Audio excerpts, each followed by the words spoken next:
रुको, video skip मत करना। अगर तुम BSEB क्लास 10th के छात्र हो और इकोनॉमिक्स में पूरा नंबर लाना चाहते हो तो आज का ये वीडियो तुम्हारी किस्मत बदल सकता है, क्योंकि आज हम पढ़ने वाले हैं चैप्टर 1 अर्थव्यवस्था एवं इसके विकास का इतिहास, और वो भी सिर्फ विविया ऑब्जेक्टिव क्वेश्चंस जो बार बार बोर्ड परीक्षा में पूछे जाते हैं। तो वीडियो को अंत तक देखना, क्योंकि हर लाइन तुम्हारे एक नंबर की गारंटी है। ओके, तो स्टार्ट करते हैं आज के फर्स्ट नंबर क्वेश्चन से। लिखा गया है, भारत में सेवा क्षेत्र को सामान्यतः कितने भागों में बांटा जा सकता है? तो ऑप्शन नंबर ए में लिखा गया है 2, ऑप्शन नंबर बी में लिखा गया है 4, ऑप्शन नंबर सी में लिखा गया है 6 और ऑप्शन नंबर डी में लिखा गया है 8। तो इस देखो, पहले ध्यान से सुनो भाई, BSEB इकोनॉमिक्स में ऑब्जेक्टिव क्वेश्चन सबसे आसान होते हैं, ठीक है। बस इस सही तरीका से पढ़ना आना चाहिए। तो इसका सही आंसर क्या हो जाएगा? तो ऑप्शन नंबर में ए हो जाएगा, ठीक है, 2 हो जाएगा। ओके, मतलब भारत में सेवा क्षेत्र को सामान्यतः कितने भागों में बांटा जा सकता है? तो 2 भागों में बांटा जा सकता है, ठीक है, सेवा क्षेत्र को भारत में। ओके, ठीक है, चलते हैं नेक्स्ट क्वेश्चन की तरफ। लिखा है सेकंड नंबर में, किस किस क्षेत्र को द्वितीयक क्षेत्र कहा जाता है? तो ऑप्शन नंबर ए में लिखा गया है सेवा, ऑप्शन नंबर बी में लिखा गया है उद्योग, ऑप्शन नंबर सी में लिखा गया है कृषि और ऑप्शन नंबर डी में लिखा गया है कोई नहीं। तो इसका सही आंसर हो जाएगा ऑप्शन नंबर में बी हो जाएगा, ठीक है, उद्योग हो जाएगा। मतलब किस क्षेत्र को द्वितीय क्षेत्र कहते हैं? तो उद्योग क्षेत्र को ना द्वितीय क्षेत्र भी कहते हैं। ओके, सेकंड का सही आंसर क्या हो जाएगा? तो ऑप्शन नंबर में बी हो जाएगा, ठीक है। चलते हैं नेक्स्ट क्वेश्चन तरफ। थर्ड नंबर लिखा गया है, देश में कितने विशेष आर्थिक क्षेत्र विकसित है? ठीक है, ये चैप्टर छोटा लगता है लेकिन इसी से बोर्ड वाले ट्रैप बनाते हैं, इसलिए एक एक लाइन इंपॉर्टेंट है। ठीक है, क्या लिखा गया है? देश में कितने विशेष आर्थिक क्षेत्र विकसित है?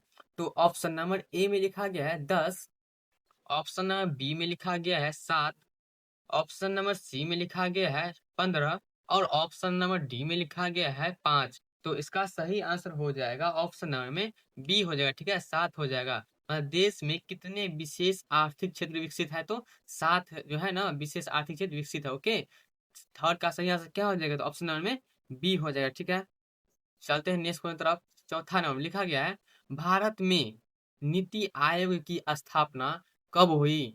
तो ऑप्शन नंबर ए में लिखा गया है 1 जनवरी 2010 में, ऑप्शन नंबर बी में लिखा गया है, वहां पे यहाँ पे एक लिखा है, ठीक है, थोड़ा मिस्टेक हो गया टाइपिंग में।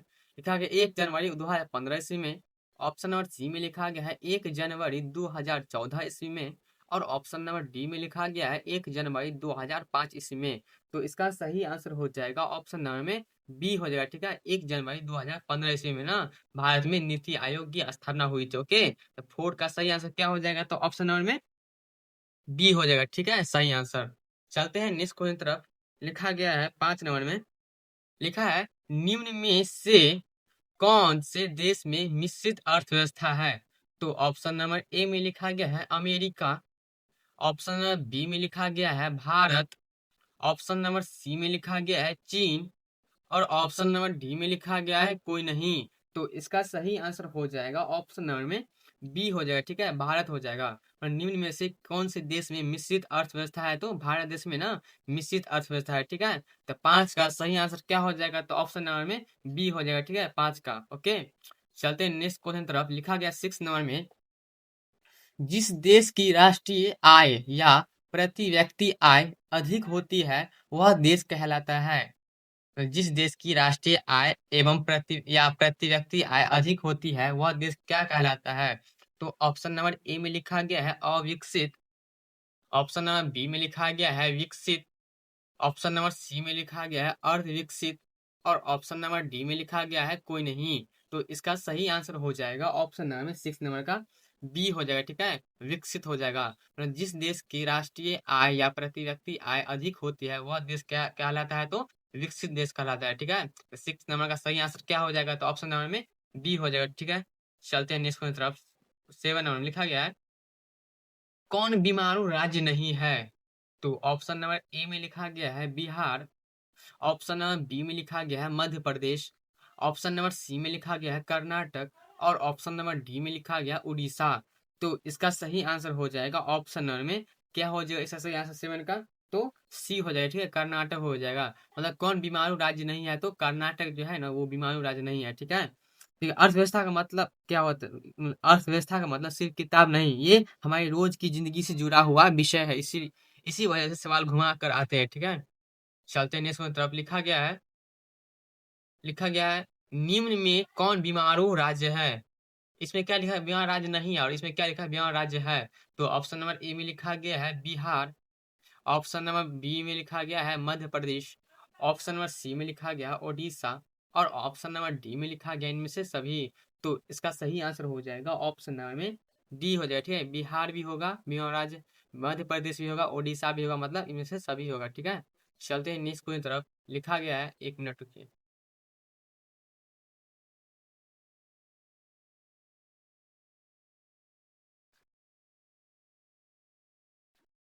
लिखा गया योजना आयोग को भंग कर कौन सा आयोग बना। तो योजना आयोग को भंग कर कौन सा आयोग बना। तो ऑप्शन नंबर ए में लिखा गया है NITI Aayog. Option number B में लिखा गया है वित्त आयोग। ऑप्शन नंबर सी में लिखा गया है राज्य वित्त आयोग। और ऑप्शन नंबर डी में लिखा गया है कोई नहीं। तो इसका सही आंसर हो जाएगा ऑप्शन नंबर में ए हो जाएगा, ठीक है, नीति आयोग हो जाएगा। मतलब योजना आयोग को भंग कर कौन सा आयोग बना, तो नीति आयोग बना, ठीक है। योजना आयोग को भंग कर, तो 9 का सही आंसर क्या हो जाएगा, तो ऑप्शन नंबर में ए हो जाएगा, ठीक है। चलते हैं नेक्स्ट क्वेश्चन तरफ। 10 लिखा गया है राष्ट्रीय विकास परिषद का गठन कब हुआ था। तो ऑप्शन नंबर ए में लिखा गया 1950 ईस्वी में। ऑप्शन नंबर बी में लिखा गया 1951 ईस्वी में। ऑप्शन नंबर सी में लिखा गया 1952 ईस्वी में। और ऑप्शन नंबर डी में लिखा गया कोई नहीं। तो इसका सही आंसर हो जाएगा ऑप्शन नंबर में क्या लिखा है, राष्ट्रीय विकास परिषद का गठन कब हुआ था। तो इसका सही आंसर क्या हो जाएगा, तो ऑप्शन नंबर में ऑप्शन नंबर सी हो जाएगा, ठीक है। 1952 ईस्वी में ना राष्ट्रीय विकास परिषद का गठन हुआ था, ठीक है। तो 10 का सही आंसर क्या हो जाएगा, तो ऑप्शन नंबर में सी हो जाएगा, ठीक है। अगर तुम ये वीवीआ ऑब्जेक्टिव याद कर लोगे तो समझ लो 10 से 15 नंबर यहीं से पक्के हुए हैं, ठीक है। ये बहुत, इस लेक्चर के बाद आपको कोई भी वीडियो नहीं देखना पड़ेगा।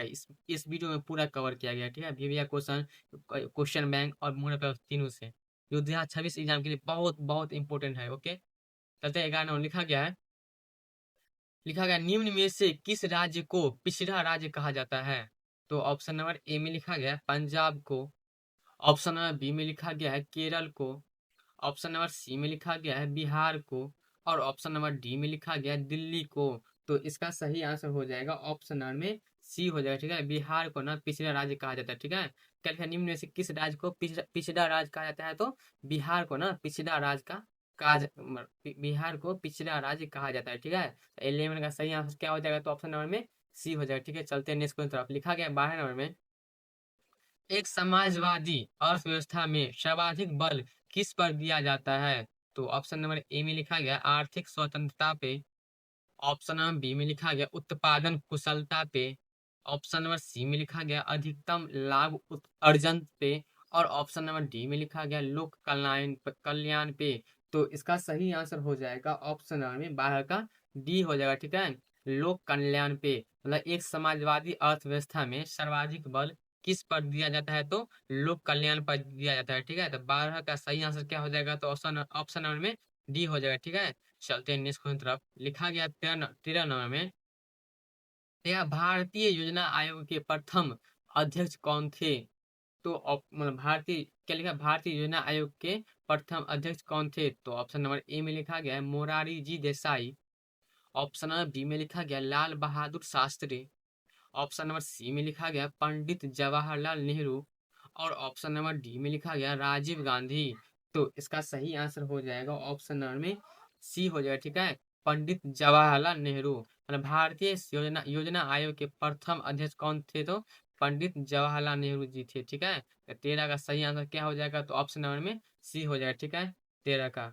चलते हैं नेक्स्ट तरफ। लिखा गया है 14 नंबर में बहुत से बच्चे गलती यही करते हैं कि इकोनॉमिक्स को रटने का विषय समझ लेते हैं, जबकि ये समझने का खेल है, ठीक है।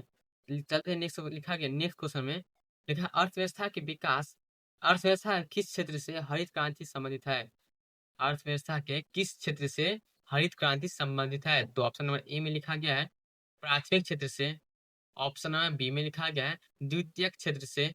ऑप्शन नंबर सी में लिखा गया है तृतीयक क्षेत्र से, और ऑप्शन नंबर डी में लिखा गया है इनमें से कोई नहीं। तो इसका सही आंसर हो जाएगा ऑप्शन नंबर में ए हो जाएगा, ठीक है। प्राथमिक क्षेत्र से मतलब अर्थव्यवस्था के किस क्षेत्र से हरित क्रांति संबंधित है तो प्राथमिक क्षेत्र से संबंधित है, ठीक है। 14 का सही आंसर क्या हो जाएगा, तो ऑप्शन नंबर में ए हो जाएगा। ओके, चलते हैं नेक्स्ट क्वेश्चन तरफ। लिखा गया 15 नंबर में, बिहार राज्य है, ऑप्शन नंबर ए में लिखा गया है उद्योग प्रधान, ऑप्शन नंबर बी में लिखा गया पशुपालन प्रधान, ऑप्शन नंबर सी में लिखा गया खनिज प्रधान, और ऑप्शन नंबर डी में लिखा गया कृषि प्रधान। तो इसका सही आंसर हो जाएगा ऑप्शन नंबर में 15 नंबर का क्या हो जाएगा, इसका सही आंसर तो डी हो जाएगा, ठीक है। मतलब कृषि प्रधान हो जाएगा, मतलब बिहार राज्य है तो कृषि प्रधान है, ठीक है। तो 15 का सही आंसर क्या हो जाएगा, तो ऑप्शन नंबर में डी हो जाएगा। ओके, जो बच्चे आज ध्यान से सुन रहे हैं वही परीक्षा हॉल में सबसे पहले पेपर जमा करेंगे। ओके, अच्छा से देखिए। अब चलते हैं नेक्स्ट की तरफ। लिखा गया है, एक मिनट,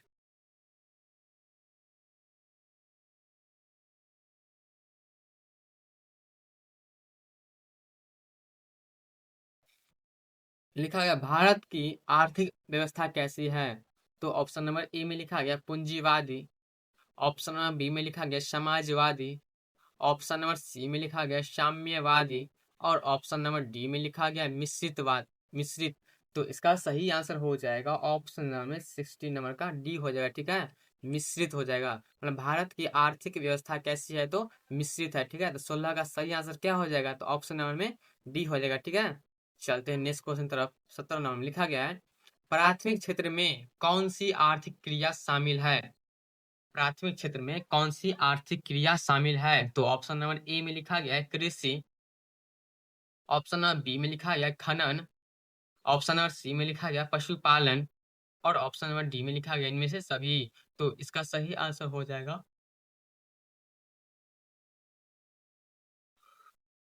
इसका सही आंसर क्या हो जाएगा, तो ऑप्शन ऑप्शन नंबर में डी हो जाएगा, ठीक है। इनमें से सभी हो जाएगा। ओके, क्या लिखा है? प्राथमिक क्षेत्र में कौन सी आर्थिक क्रिया शामिल है, तो इनमें से सभी होगा।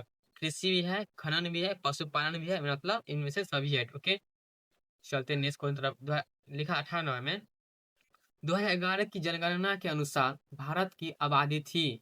तो ऑप्शन नंबर ए में लिखा गया 90 करोड़, मतलब 90 करोड़, ऑप्शन नंबर बी में लिखा गया मतलब 21, मतलब 121 करोड़, ऑप्शन नंबर सी में लिखा गया 140 करोड़, और ऑप्शन नंबर डी में लिखा गया 150 करोड़।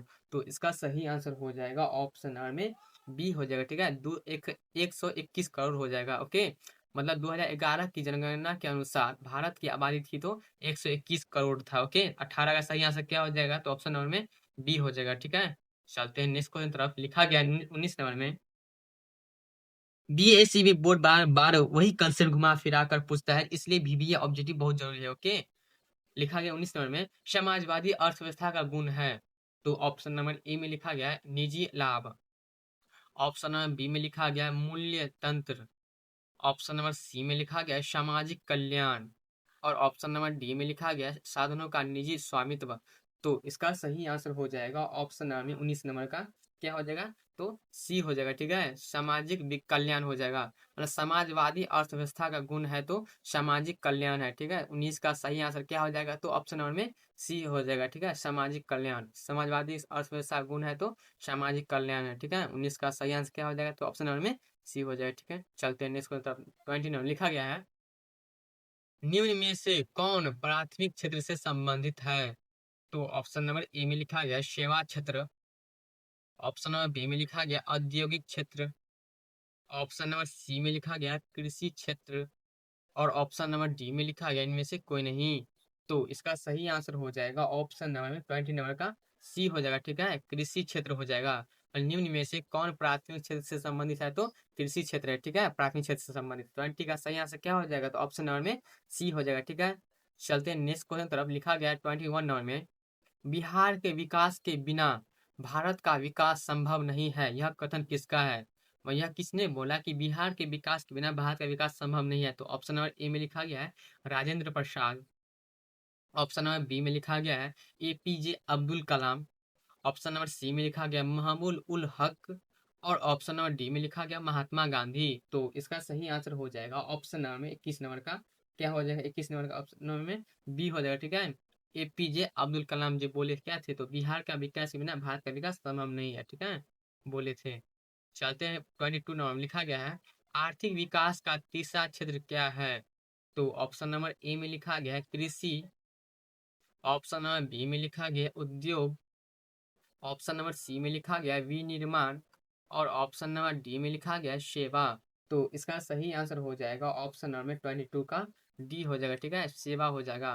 मतलब आर्थिक विकास का तीसरा क्षेत्र क्या है? तो सेवा है, ठीक है। 22 का सही आंसर क्या हो जाएगा? तो ऑप्शन नंबर में डी हो जाएगा, ठीक है, 22 का डी मतलब सेवा क्षेत्र। चलते हैं नेक्स्ट की तरफ। लिखा गया है, 1 मिनट रुकिए।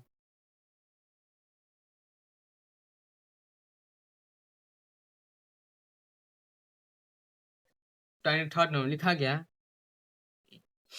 अगर आज ये चैप्टर मौजूद हो गया तो आगे को के चैप्टर अपने आप आसान लगेंगे, ठीक है। अब चलते नेक्स्ट क्वेश्चन तरफ। लिखा गया है 23 नंबर में, भारत में योजना आयोग का गठन कब हुआ?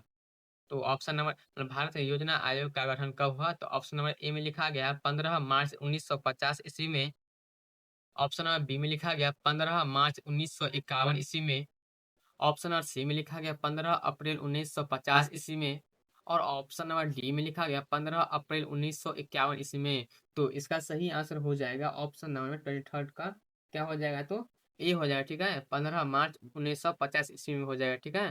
भारत में योजना आयोग का गठन कब हुआ? तो 15 मार्च 1950 ईस्वी में हुआ था, ठीक है, योजना आयोग का गठन भारत में।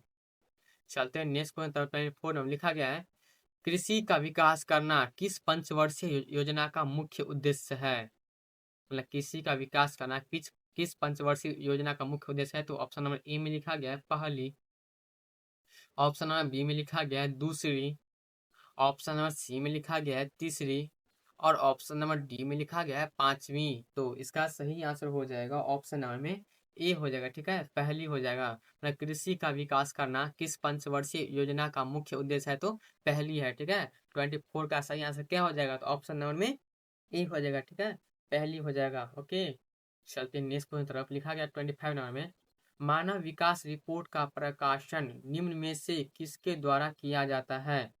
तो ऑप्शन नंबर ए में लिखा गया WTO, ऑप्शन नंबर बी में लिखा गया WHO, ऑप्शन नंबर सी में लिखा गया है सी में UNDP और ऑप्शन नंबर डी में लिखा गया है ILO।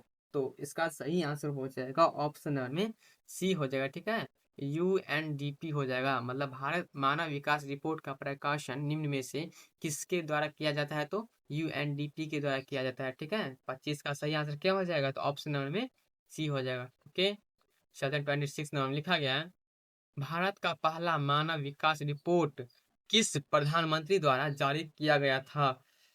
तो ऑप्शन नंबर ए में लिखा गया है Manmohan Singh, option number B में लिखा गया Atal Bihari Vajpayee, option number C में लिखा गया है इंद्र कुमार गुजराल और ऑप्शन नंबर डी में लिखा गया है जवाहरलाल नेहरू। तो इसका सही आंसर हो जाएगा ऑप्शन नंबर में 26 का बी हो जाएगा, ठीक है, अटल बिहारी वाजपेयी हो जाएगा। मतलब भारत का पहला विकास मानव विकास रिपोर्ट किस प्रधानमंत्री द्वारा जारी किया गया था? तो अटल बिहारी वाजपेयी के द्वारा जारी किया गया था, ठीक है, भारत में पहला मानव विकास रिपोर्ट। ओके, हर ऑब्जेक्टिव को ऐसे समझो जैसे एग्जामिनर खुद तुमसे पूछ रहा है। ओके, चलते हैं नेक्स्ट की तरफ। लिखा है 27 नंबर में, किस आयोग या कमिटी ने सतत पोषणीय विकास की अवधारणा प्रस्तुत की? तो ऑप्शन नंबर ए में लिखा गया ब्रूंटलैंड आयोग, ऑप्शन नंबर बी में लिखा गया Bretton Woods committee, option number C में लिखा गया साइमन आयोग और ऑप्शन नंबर डी में लिखा गया जेनेवा आयोग। तो इसका सही आंसर हो जाएगा ऑप्शन नंबर में ए हो जाएगा, ठीक है, ब्रूंटलैंड आयोग हो जाएगा। मतलब किस आयोग या कमिटी ने सतत पोषणीय विकास की अवधारणा प्रस्तुत की? तो ब्रूंटलैंड आयोग ने की थी, ठीक है। 27 का सही आंसर क्या हो जाएगा? तो ऑप्शन नंबर में ए हो जाएगा। ओके, चलते हैं नेक्स्ट क्वेश्चन तरफ। 28 नंबर लिखा गया है, भारत की पहली मानव विकास रिपोर्ट कब जारी की गई? तो ऑप्शन भारत की पहली मानव विकास रिपोर्ट कब जारी की गई? तो ऑप्शन नंबर ए में लिखा गया है मई 2000 ईस्वी में, ऑप्शन नंबर बी में लिखा गया अप्रैल 2002 ईस्वी में, ऑप्शन नंबर सी में लिखा गया अप्रैल 2001 ईस्वी में और ऑप्शन नंबर डी में लिखा गया अगस्त 2005 ईस्वी में। तो इसका सही आंसर हो जाएगा ऑप्शन नंबर में बी हो जाएगा, ठीक है, अप्रैल 2002 ईस्वी में हो जाएगा। मतलब भारत की पहली मानव विकास रिपोर्ट कब जारी की गई? तो अप्रैल 2002 ईस्वी में जारी की गई थी। ठीक है, 28 का सही आंसर क्या हो जाएगा? तो ऑप्शन नंबर में बी हो जाएगा। ओके, चलते हैं नेक्स्ट क्वेश्चन तरफ। 29 नंबर में लिखा गया है, गरीबी रेखा निर्धारण का कैलोरी मापदंड किसने दिया? तो ऑप्शन नंबर ए में लिखा गया तेंदुलकर समिति। ऑप्शन नंबर बी में लिखा गया योजना आयोग। ऑप्शन नंबर सी में लिखा गया है राष्ट्रीय विकास परिषद। और ऑप्शन नंबर डी में लिखा गया नीति आयोग। तो इसका सही आंसर हो जाएगा ऑप्शन नंबर में 29 का क्या हो जाएगा? तो बी हो जाएगा। ठीक है, योजना आयोग हो जाएगा। मतलब गरीबी रेखा निर्धारण का कैलोरी मापदंड किसने दिया? तो योजना आयोग ने दिया था। ठीक है, 29 का सही आंसर क्या हो जाएगा? तो ऑप्शन नंबर में बी हो जाएगा। ठीक है, चलते हैं नेक्स्ट क्वेश्चन तरफ। 39 में लिखा गया है, एक मिनट, जो बच्चे अभी आलस कर रहे हैं वही बाद में कहते हैं काश ये वीडियो पूरा देख लिया होता, इसलिए आप लोग इस वीडियो को अच्छा से देखिए, ध्यान पूर्वक। ओके, और इस अगर इस इसका पीडीएफ चाहिए तो आपको व्हाट्सअप लिंक दे दिया जाएगा डिस्क्रिप्शन में, उसको मतलब व्हाट्सअप लिंक मतलब व्हाट्सअप में जुड़ के ज्वाइन करके आप पीडीएफ ले सकते हैं पूरा बिल्कुल फ्री में। ओके, 39 लिखा गया है। 39 में प्रो पीसी महालनोबिस की अध्यक्षता में किसका गठन किया गया? ओके, तो ऑप्शन ए होगा सही आंसर। ठीक है, केंद्रीय सांख्यिकी संगठन का। ओके, मतलब प्रो पीसी महालनोबिस की अध्यक्षता में किसका गठन किया गया? तो केंद्रीय सांख्यिकी संगठन का गठन किया गया था। ठीक है, चलते हैं नेक्स्ट क्वेश्चन तरफ।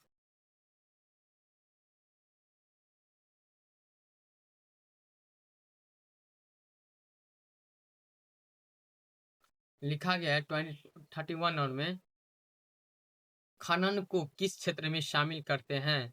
तो ऑप्शन नंबर ए में लिखा गया है कृषि क्षेत्र में। ऑप्शन नंबर बी में लिखा गया औद्योगिक क्षेत्र में। ऑप्शन नंबर सी में लिखा गया है सेवा क्षेत्र में। और ऑप्शन नंबर डी में लिखा गया है इनमें से कोई नहीं। तो इसका सही आंसर हो जाएगा ऑप्शन नंबर में 31 का क्या हो जाएगा? 31 का आंसर तो बी हो जाएगा। ठीक है, औद्योगिक क्षेत्र में हो जाएगा। मतलब खनन को किस क्षेत्र में शामिल करते हैं? तो औद्योगिक क्षेत्र में शामिल करते हैं। ठीक है, खनन को। ओके, 31 का सही आंसर क्या हो जाएगा? तो ऑप्शन नंबर में बी हो जाएगा 31 का सही आंसर। ठीक है, चलते हैं नेक्स्ट क्वेश्चन तरफ। लिखा गया 32 नंबर में, कौन सी आर्थिक क्रिया ग्रामीण क्षेत्रों में प्रमुख है? तो ऑप्शन नंबर ए में लिखा गया प्राथमिक। ऑप्शन नंबर बी में लिखा गया द्वितीयक। ऑप्शन नंबर सी में लिखा गया तृतीयक। और ऑप्शन नंबर डी में लिखा गया इनमें से कोई नहीं। तो इसका सही आंसर हो जाएगा ऑप्शन नंबर 32 का क्या हो जाएगा? तो ए हो जाएगा। ठीक है, प्राथमिक हो जाएगा। गया अब अगली क्वेश्चन लिखा गया है 33 नंबर में, लिखा है 11वीं पंचवर्षीय योजना की अवधि क्या है? तो ऑप्शन नंबर ए में लिखा गया 1996 से 2002 ईस्वी तक। ऑप्शन नंबर बी में लिखा गया 2002 से 2007 ईस्वी तक। ऑप्शन नंबर सी में लिखा गया 2007 से 2012 ईस्वी तक। और ऑप्शन नंबर डी में लिखा गया 2012 से 2017 ईस्वी तक। तो इसका सही आंसर हो जाएगा ऑप्शन नंबर में क्या हो जाएगा? इसका सही आंसर तो सी हो जाएगा। ठीक है, 2007 से 2012 ईस्वी तक। मतलब 11वीं पंचवर्षीय योजना की अवधि क्या है? तो 2007 से 2012 ईस्वी तक है। ठीक है, 33 का सही आंसर क्या हो जाएगा? तो ऑप्शन नंबर में सी हो जाएगा। ओके, चलते हैं नेक्स्ट क्वेश्चन। जो बच्चे अभी क्लास कर रहे हैं वही बाद में कहते हैं काश ये वीडियो पूरा देख लिया होता है। ठीक है, अच्छे से देखिए, अच्छा से। ओके, इकोनॉमिक्स डराने वाला सब्जेक्ट नहीं है, तब लगता है जब तैयारी अधूरी हो, इसलिए पूरी तैयारी करके जाइए क्योंकि एग्जाम का बहुत कम समय बचा है। ठीक है, अब 34 में लिखा गया है गैस और बिजली उत्पादन को किस क्षेत्र में रखते हैं? तो ऑप्शन नंबर ए में लिखा गया प्राथमिक क्षेत्र में। ऑप्शन नंबर बी में लिखा गया द्वितीयक क्षेत्र में। ऑप्शन नंबर सी में लिखा गया तृतीयक क्षेत्र में। और ऑप्शन नंबर डी में लिखा गया इनमें से कोई नहीं। तो इसका सही आंसर हो जाएगा ऑप्शन नंबर 34 का क्या हो जाएगा? तो बी हो जाएगा। ठीक है, द्वितीय क्षेत्र में। मतलब गैस और बिजली उत्पादन को किस क्षेत्र में रखते हैं? तो द्वितीय क्षेत्र में रखते हैं। ठीक है, गैस और बिजली उत्पादन को। तो 34 का सही आंसर क्या हो जाएगा? तो ऑप्शन नंबर में बी हो जाएगा। ठीक है, चलते हैं नेक्स्ट क्वेश्चन। लिखा गया है 35 नंबर में, आर्थिक विकास की जिस प्रक्रिया से समाज के सभी वर्गों का जीवन स्तर ऊंचा कहलाती है? तो ऑप्शन नंबर ए में लिखा गया सतत विकास से। ऑप्शन नंबर बी में लिखा गया समावेशी विकास। ऑप्शन नंबर सी में लिखा गया आर्थिक विकास।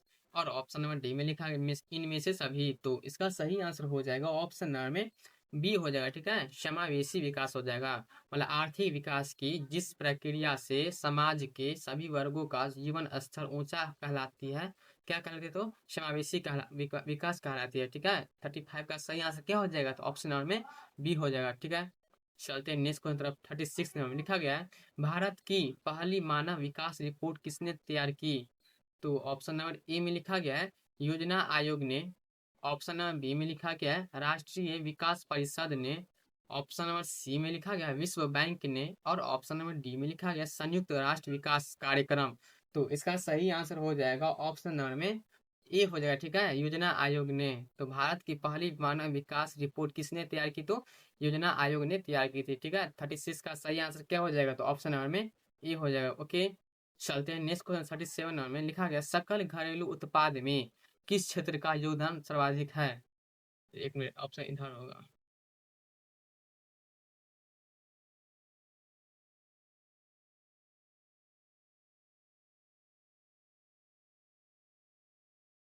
तो ऑप्शन नंबर ए में लिखा गया प्राथमिक क्षेत्र का, ऑप्शन नंबर बी में लिखा गया है द्वितीय क्षेत्र का, ऑप्शन नंबर सी में लिखा गया है तृतीय क्षेत्र का, और ऑप्शन नंबर डी में लिखा गया है इनमें से कोई नहीं। तो इसका सही आंसर हो जाएगा ऑप्शन नंबर में, क्या हो जाएगा इसका सही आंसर, तो सातवें विकास में किस क्षेत्र का योगदान ज्यादा है, तो क्या हो जाएगा इसका सही आंसर, तो क्या हो जाएगा, तो 39 का हो जाएगा बी आंसर, ठीक है, द्वितीय क्षेत्र हो जाएगा, ओके। द्वितीय क्षेत्र का ना सतत विकास में सर्वाधिक योगदान है, ओके। चलते हैं 38 नंबर लिखा गया है निम्न में से किसका गठन आर्थिक नियोजन में राज्यों की भागीदारी सुनिश्चित करने के लिए करने के लक्ष्य से हुआ था, तो ऑप्शन नंबर ए में लिखा गया है योजना आयोग का, ऑप्शन नंबर बी में लिखा गया है राष्ट्रीय विकास परिषद का, ऑप्शन नंबर सी में लिखा गया है नाबार्ड का, और ऑप्शन नंबर डी में लिखा गया है मुद्रा बाजार का। तो इसका सही आंसर हो जाएगा ऑप्शन नंबर 38 का बी हो जाएगा, ठीक है, राष्ट्रीय विकास परिषद का, ओके। मतलब निम्न में से किसका गठन आर्थिक नियोजन में राज्यों की भागीदारी सुनिश्चित करने के लक्ष्य से हुआ था, तो राष्ट्रीय विकास परिषद का हुआ था, ठीक है। 38 का सही आंसर क्या हो जाएगा, तो ऑप्शन नंबर में बी हो जाएगा। लिखा है 39 नंबर में 2011 में जनसंख्या की दृष्टि से भारत का विश्व में कौन सा स्थान था, तो ऑप्शन नंबर ए में लिखा गया है प्रथम, ऑप्शन नंबर बी में लिखा गया है द्वितीय, ऑप्शन नंबर सी में लिखा गया है तृतीय, और ऑप्शन नंबर डी में लिखा गया चतुर्थ। देखिए आज जो 1 घंटा दे रहे हो वही 1 घंटा रिजल्ट के दिन स्माइल बनकर लौटेगा, ओके। एकदम बढ़िया मचा देना है इलाका, ओके। तो 39 का सही आंसर क्या हो जाएगा, तो ऑप्शन नंबर में बी हो जाएगा, ओके, द्वितीय क्षेत्र का। द्वितीय क्षेत्र मतलब 2000 द्वितीय मतलब द्वितीय स्थान था 2011 में जनसंख्या के अनुसार भारत में विश्व का स्थान। लिखा 14 नंबर में निम्न में से क्या आर्थिक गतिविधि नहीं है, तो ऑप्शन नंबर ए में लिखा गया है कृषि, ऑप्शन नंबर बी में लिखा गया है संचार, ऑप्शन नंबर सी में लिखा गया है गरीबी, और ऑप्शन नंबर डी में लिखा गया है परिवहन। तो इसका सही आंसर हो जाएगा ऑप्शन नंबर में सी हो जाएगा, ठीक है, गरीबी हो जाएगा। मतलब गया 41 नंबर क्वेश्चन में लिखा है मानव विकास रिपोर्ट किस घटक के आधार पर तैयार की जाती है, तो ऑप्शन नंबर ए में लिखा गया है शैक्षिक स्तर, ऑप्शन नंबर बी में लिखा गया है स्वास्थ्य स्थिति, ऑप्शन नंबर सी में लिखा गया है प्रति व्यक्ति आय, और ऑप्शन नंबर डी में लिखा गया है इनमें से सभी। तो इसका सही आंसर हो जाएगा ऑप्शन नंबर में, क्या हो जाएगा इसका सही आंसर, तो मतलब 41 का सही आंसर हो जाएगा ऑप्शन नंबर में डी हो जाएगा, ठीक है, इनमें से सभी हो जाएगा। मतलब मानव विकास रिपोर्ट किस घटक के आधार पर तैयार की जाती है, तो इनमें से सभी होगा, शैक्षिक स्तर, स्वास्थ्य स्थिति, प्रति व्यक्ति आय, मतलब इनमें से सभी होगा, ठीक है, सही आंसर 41 का। चलते हैं 42 नंबर में लिखा गया है निम्न में से क्या निम्न में से क्या बिहार के विकास में बाधक है, तो ऑप्शन नंबर ए में लिखा गया है गरीबी, ऑप्शन नंबर बी में लिखा गया है बेरोजगारी, ऑप्शन नंबर सी में लिखा गया है बाढ़, और ऑप्शन नंबर डी में लिखा गया इनमें से सभी। तो इसका सही आंसर हो जाएगा ऑप्शन नंबर में, क्या होगा 42 का सही आंसर, तो डी हो जाएगा, ठीक है, इनमें से सभी होगा। निम्न में से क्या बिहार के विकास में बाधक है, तो इनमें से सभी होगा, ठीक है, गरीबी भी है, बेरोजगारी भी है, बाढ़ भी है, मतलब इनमें से सभी होगा, ओके। ये चैप्टर फाउंडेशन है और मौजूद फाउंडेशन पर ही अच्छा रिजल्ट खड़ा होता है। अगर ऑब्जेक्टिव स्ट्रांग है तो सब्जेक्ट अपने आप हैंडल हो जाता है, ठीक है। चलते हैं नेक्स्ट 43 नंबर में लिखा गया है निम्न में से किस देश का एचडीआई रैंक भारत से अच्छा है? तो ऑप्शन नंबर ए में लिखा गया नेपाल का, ऑप्शन नंबर बी में लिखा गया है श्रीलंका का, ऑप्शन नंबर सी में लिखा गया पाकिस्तान का, और ऑप्शन नंबर डी में लिखा गया है म्यांमार का। तो इसका सही आंसर हो जाएगा 43 का, क्या हो जाएगा तो बी हो जाएगा, ठीक है, श्रीलंका का। निम्न में से किस देश का एचडीआई रैंक भारत से अच्छा है? तो श्रीलंका का है, ठीक है, एचडीआई भारत से अच्छा। ओके, 43 का सही आंसर क्या हो जाएगा? तो ऑप्शन नंबर में बी हो जाएगा, ठीक है। चलते हैं 44 नंबर में लिखा गया है ब्रूटलैंड आयोग निम्नलिखित में से किससे संबंधित है? ऑप्शन इधर हुआ, एक मिनट रुकिए।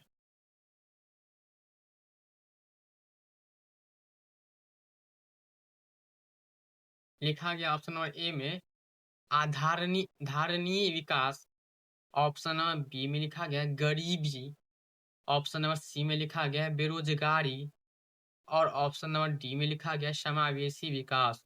तो इसका सही आंसर हो जाएगा ऑप्शन नंबर में, क्या हो जाएगा इसका सही आंसर 44 का? तो ए हो जाएगा, ठीक है, धारणीय विकास हो जाएगा। ओके, धारणीय विकास हो जाएगा 44 का सही आंसर। चलते हैं नेक्स्ट को। 45 नंबर में लिखा गया है अर्थव्यवस्था में रोजगार प्राप्त होता है। तो ऑप्शन नंबर ई में लिखा गया है आर्थिक क्रियाओं के संपादन से, ऑप्शन नंबर बी में लिखा गया है अनार्थिक क्रियाओं के संपादन से, ऑप्शन नंबर सी में लिखा गया है राजनीतिक क्रियाओं के संपादन से, और ऑप्शन नंबर डी में लिखा गया है इनमें से कोई नहीं। तो इसका सही आंसर हो जाएगा ऑप्शन नंबर में ए हो जाएगा, ठीक है, आर्थिक क्रियाओं के संपादन से। अर्थव्यवस्था में रोजगार प्राप्त होता है तो आर्थिक क्रियाओं के संपादन से होता है, ठीक है, रोजगार प्राप्त। ओके, चलते हैं नेक्स्ट 46 नंबर लिखा गया है आर्थिक क्रियाएं क्रियाएं वे क्रियाएं हैं जिनसे, ऑप्शन नंबर ए में लिखा गया है आय प्राप्त होती है। हर साल हजारों बच्चे सिर्फ वही सही गाइडेंस की वजह से टॉपर लिस्ट में जाते हैं। ओके, तुम भी उनमें से एक बन सकते हो, बस कंसिस्टेंसी चाहिए। ओके, तो ऑप्शन नंबर ए में लिखा गया है आय प्राप्त होती है, ऑप्शन नंबर बी में लिखा गया संतुष्टि प्राप्त होती है, ऑप्शन नंबर सी में लिखा गया विभिन्न वस्तुएं एवं सेवाएं प्राप्त होती है, और ऑप्शन नंबर डी में लिखा गया है डी में क एवं ग दोनों, मतलब ए एवं सी दोनों, मतलब आय प्राप्त होती है और विभिन्न वस्तुएं एवं सेवाएं प्राप्त होती है, मतलब ए एवं सी दोनों होगा सही आंसर, ठीक है, 46 का। चलते हैं 47 नंबर में लिखा गया है अर्थव्यवस्था का प्रमुख कार्य है। तो ऑप्शन नंबर ए में लिखा गया है लोगों की आवश्यकताओं की पूर्ति के लिए उत्पादन करना। तो ऑप्शन नंबर बी में लिखा गया है लोगों को रोजगार का अवसर प्रदान करना, ऑप्शन नंबर सी में लिखा गया है लोगों को आजीविका प्रदान करना, और ऑप्शन नंबर डी में लिखा गया इनमें से सभी। तो इसका सही आंसर हो जाएगा 47 का, क्या हो जाएगा तो डी हो जाएगा, ठीक है, इनमें से सभी हो जाएगा। मतलब अर्थव्यवस्था का प्रमुख कार्य है तो मतलब लोगों की आवश्यकताओं की पूर्ति के लिए उत्पादन करना, लोगों को रोजगार का अवसर प्रदान करना और लोगों की आजीविका प्रदान करना, मतलब इनमें से सभी होगा, ठीक है, 47 का। ओके, चलते हैं नेक्स्ट क्वेश्चन तरफ 48 नंबर में इनमें कौन प्राथमिक क्षेत्र का उत्पाद नहीं है? तो ऑप्शन नंबर ए में लिखा गया कृषि उत्पाद, ऑप्शन नंबर बी में लिखा गया मछली, ऑप्शन नंबर सी में लिखा गया पशुधन मवेशी और उनकी उत्पाद, और ऑप्शन नंबर डी में लिखा गया विनिर्माण के उत्पाद। तो इसका सही आंसर हो जाएगा 48 का, क्या हो जाएगा तो डी हो जाएगा, ठीक है, विनिर्माण के उत्पाद हो जाएगा। और इनमें कौन प्राथमिक क्षेत्र का उत्पाद नहीं है? तो विनिर्माण के उत्पाद होगा, ठीक है, 48 का डी होगा सही आंसर, ठीक है। चलते हैं नेक्स्ट क्वेश्चन तरफ। देखिए, वीडियो को पॉज करके खुद से सवाल पूछो, यही स्मार्ट स्टडी है। ओके, ये नहीं कि खाली वीडियो देख के छोड़ दें, ऐसा गलत बात है। 49 में लिखा गया है भारत की राष्ट्रीय आय में किस क्षेत्र का सर्वाधिक योगदान है? ऑप्शन नंबर ए में लिखा गया है प्राथमिक क्षेत्र का, ऑप्शन नंबर बी में लिखा गया है द्वितीय क्षेत्र का, ऑप्शन नंबर सी में लिखा गया है तृतीय क्षेत्र का, और ऑप्शन नंबर डी में लिखा गया है विदेशी क्षेत्र का। तो इसका सही आंसर हो जाएगा ऑप्शन नंबर में 49 का, क्या हो जाएगा सही आंसर तो सी हो जाएगा, ठीक है, तृतीय क्षेत्र का। मतलब भारत के राष्ट्रीय आय में किस क्षेत्र का सर्वाधिक योगदान है? तो तृतीय क्षेत्र का योगदान है सर्वाधिक। ओके, आज पढ़ा हुआ कभी बेकार नहीं जाता, खासकर जब एग्जाम सामने हो, इसलिए अच्छा से पढ़िए। लिखा गया है 50 नंबर में भारत लगभग 200 वर्षों तक ब्रिटिश शासन का, ऑप्शन नंबर ए में लिखा गया है निवेश था, ऑप्शन नंबर बी में लिखा गया है उपनिवेश था, ऑप्शन नंबर सी में लिखा गया है निवेश साझेदार था, और ऑप्शन नंबर डी में लिखा गया कोई नहीं। तो इसका सही आंसर हो जाएगा 50 नंबर का बी हो जाएगा, ठीक है, उपनिवेश था। ओके, और भारत लगभग 200 वर्षों तक ब्रिटिश शासन का उपनिवेश था। ओके, अगर तुम यहाँ तक वीडियो देख चुके हो तो मैं पूरी विश्वास से कह सकता हूँ कि तुम BSEB 2026 में अच्छा करने वाले हो। 100%। याद रखना, कोई भी छात्र कमजोर नहीं होता, बस सही दिशा में मेहनत नहीं करता। आज तुमने वो दिशा पकड़ ली है, अब रोज थोड़ा थोड़ा पढ़ो, ऑब्जेक्टिव स्ट्रांग करो और खुद पर भरोसा रखो, क्योंकि BSEB में ऑब्जेक्टिव सेक्शन का बहुत ही महत्वपूर्ण योगदान है। ओके। ओके। रिजल्ट के और खुद पर भरोसा रखो, रिजल्ट के दिन वही बच्चा चमकते हैं जो आज चुपचाप मेहनत करते हैं। मिलते हैं अगले वीडियो चैप्टर के साथ। जब तब तक के लिए पढ़ते रहो, आगे बढ़ते रहो और खुद पर विश्वास रखो। जय हिंद, जय भारत।